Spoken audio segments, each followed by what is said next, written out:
কবি ফারুক নওয়াজের সাথে আমার প্রথম পরিচয় হয় 1996 সালে 21শে গ্রন্থমেলা। তারপর তার সাথে আমার ধীরে ধীরে সম্পর্ক মধুর হতে থাকে। তখন তিনি চাকরি করতেন বাংলাদেশ শিশু একাডেমিতে, সেই সঙ্গে একটি পত্রিকার সাথেও জড়িত ছিলেন। তার সাথে আজও আমার সম্পর্ক অটুট রয়েছে। একই অবস্থানে কাজ করলে অনেকের সাথে বন্ধুত্ব সম্পর্ক ফাটল ধরে এবং তারা হয়ে যায় সতীন বন্ধু। কিন্তু তার বিপরীত আমাকে নিয়ে তিনি প্রবন্ধ লিখেছেন, গান লিখেছেন, ছড়া লিখেছেন এবং নানান জায়গায় আমাকে নিয়ে প্রশংসা করেন। তিনি বহু গুণে গুণান্বিত একজন মানুষ।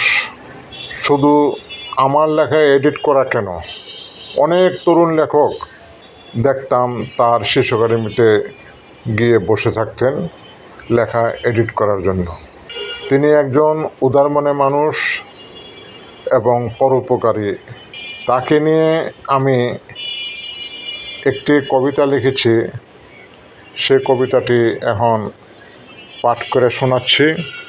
এক নামেতে সবাই চেনে ফারুক নওয়াজকে, ছড়া লিখে সাজিয়ে তোলেন শিশুর ভুবনকে।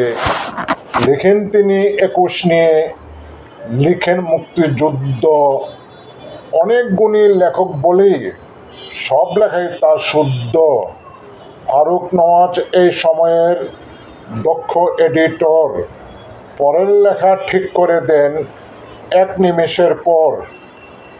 গদ্য লেখেন, পদ্য লেখেন, লিখেন মজার ছন্দে।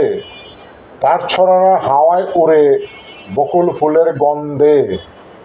জাদুর কলম হাতে নিয়ে লিখেন তিনি নিত্য, তার কলমে ছোঁয়ায় দোলে বাংলাদেশের চিত্ত।